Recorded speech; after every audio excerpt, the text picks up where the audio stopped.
It can be a house, an apartment, perhaps a village or town with childhood memories, and where relationships with family, friends, and loved ones blossom.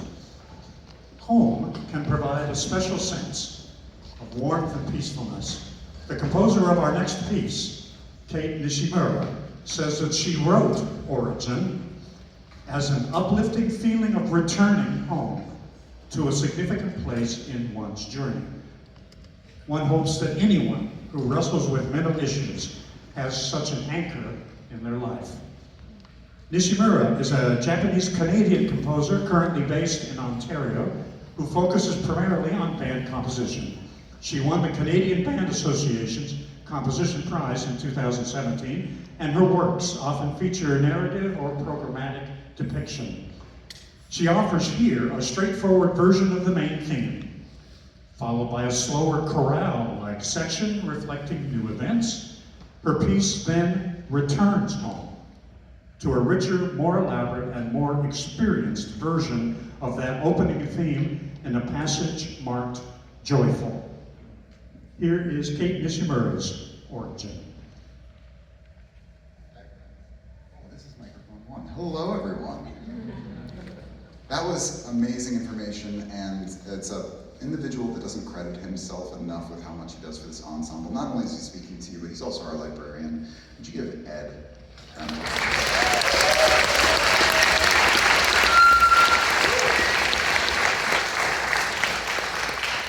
Please host that information. Anytime that Ed speaks, you can take it all as golden nuggets, and that's an amazing educational opportunity. But host that information Origin with you for just a little bit, because I'm going to invite a very special guest to the stage, and we're going to speak with you for just a few minutes, and then you'll get to see us again later in the concert. But this is Brianna Meyer. This is School Counselor of the Year. Can you, with a warm welcome applause?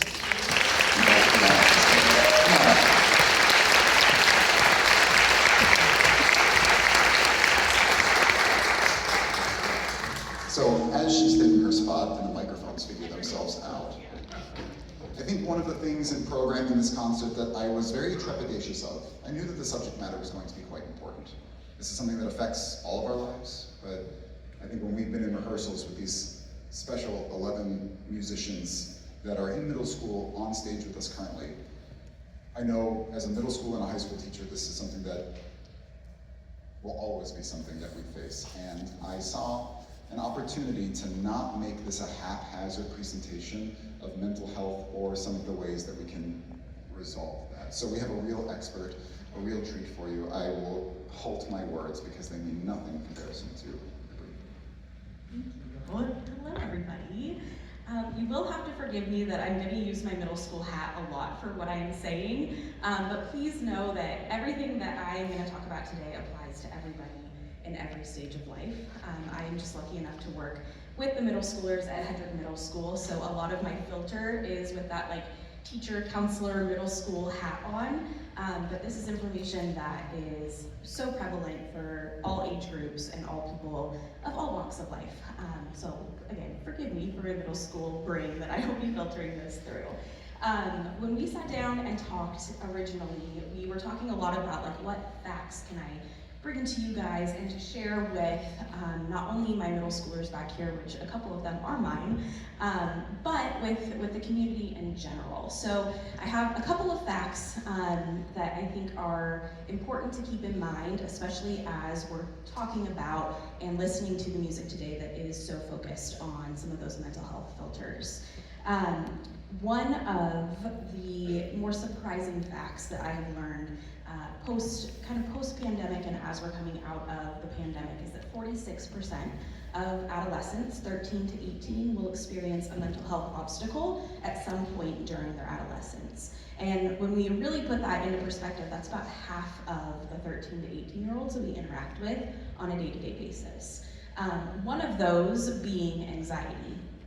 And it's the most common thing that we see at the middle school level when we are meeting with students and trying to figure out how we can better support them. And one of the things that comes up time and time again as some of those coping mechanisms, and we'll talk more about that in a little bit as well, is music.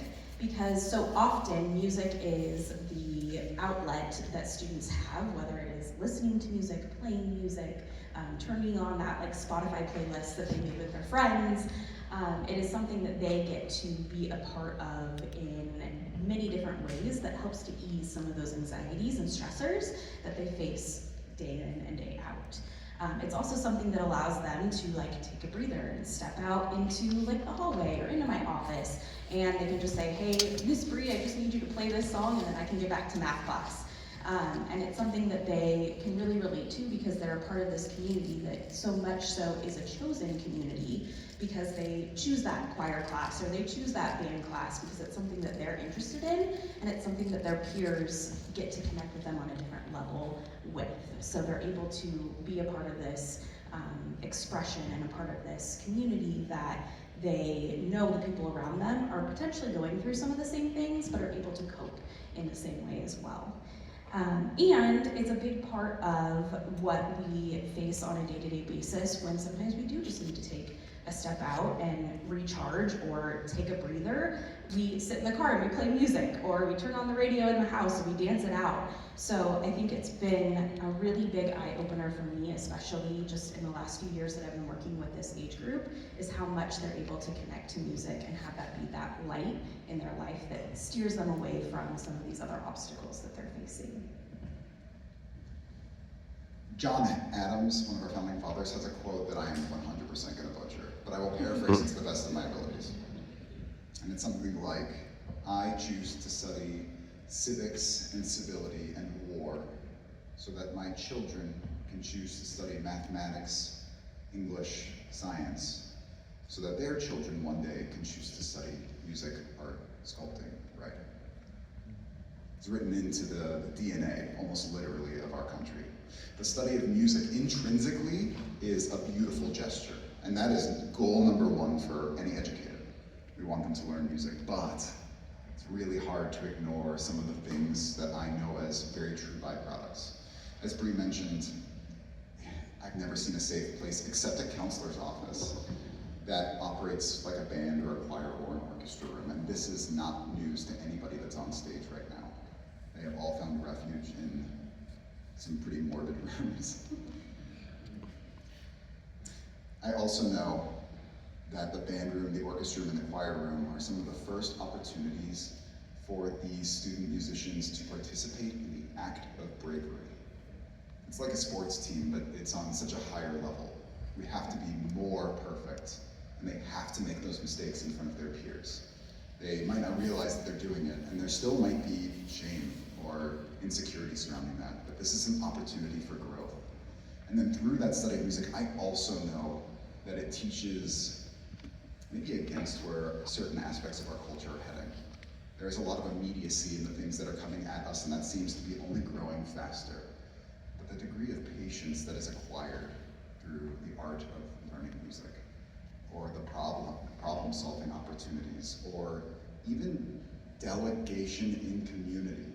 It's amazing what they are starting to figure out, and I feel so blessed to just be an anthropologist watching through the glass as they become adults through music. So again, we'll have a little bit more for you after the next three pieces, but can we give Rihanna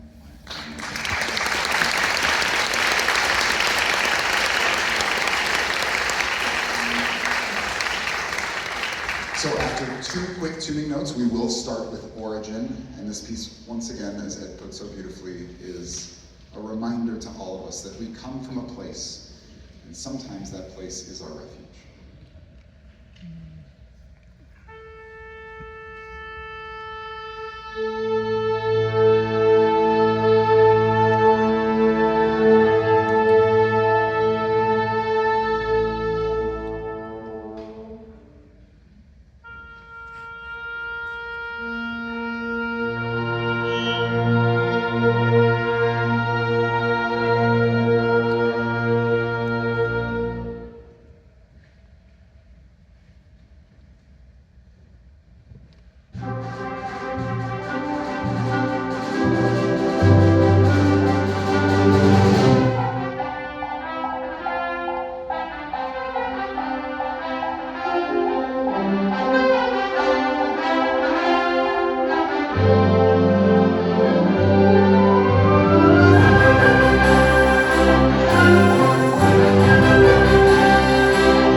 next piece is entitled Unquiet Hours.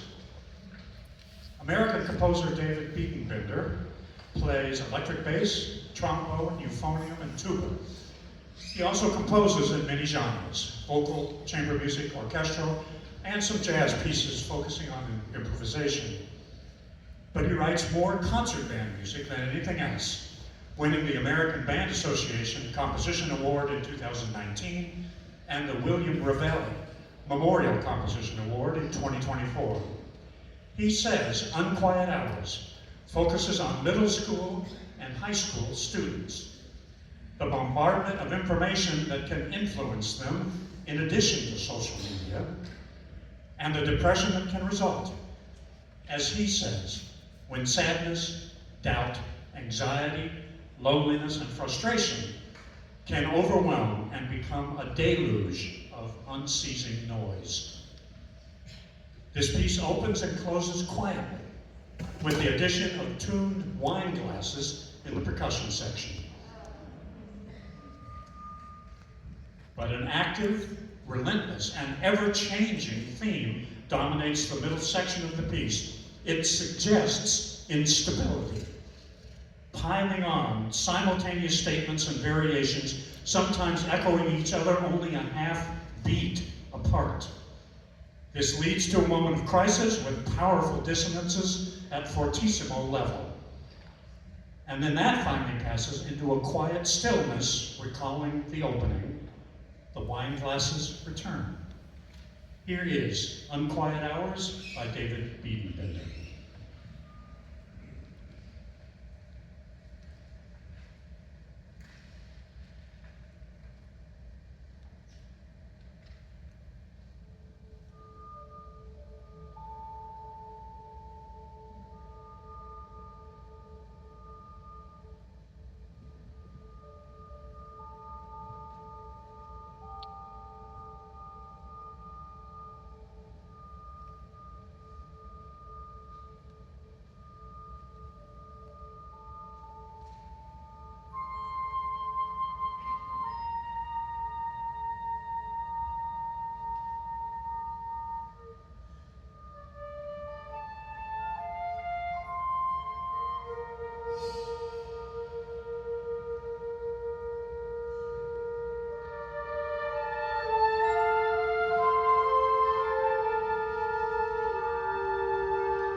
Our next piece is entitled Choose Joy. While writing orchestral, chamber music, and compositions for marching band, Randall Standridge has also become one of the most internationally popular composers of concert band music, with over 230 pieces in the genre. In the finale of Beethoven's last symphony, the Ninth, Beethoven turned to the poetry of Friedrich Schiller for soloists, chorus, and orchestra. The English translation of the title of that movement is Ode to Joy, where Schiller stresses the joy of an international striving for equality, brotherhood, and freedom. The melody Beethoven wrote became one of his most celebrated themes, second in popularity only to the opening of his Fifth Symphony. Randall Standridge draws upon its motives throughout Choose Joy. But Standridge has also created the Unbroken Project, a series of 6 band pieces that offer a message of hope for those who struggle with mental health issues. In that series, Choose Joy reflects the true story of a high school student with cancer, who nonetheless courageously seeks and finds happiness. Standridge writes an uplifting piece that begins brightly, offers a contemplative middle section, and then returns to the opening theme in triumph. Ironically, the most famous performance of Beethoven's Ninth omits the word joy. In 1989, the Berlin Wall came down. Russia finally gave up its illegal conquests in World War II, withdrawing from Poland, Czechoslovakia, and Hungary, as well as East Germany and East Berlin, freeing them all. So Leonard Bernstein was chosen to conduct an international performance with musicians from the European allies in World War II, America, England, France, and Russia, as well as Germany. However, that Christmas Day performance in 1999 and 1989 changed a word in Beethoven's score. Sung in the original German, Freude, joy, became Freiheit, freedom, for that one performance, an ode to freedom after 45 years of Russian conquest and their authoritarian police states. But today, the original focus on joy returns to honor teenage courage in Randall Standridge's Choose Joy.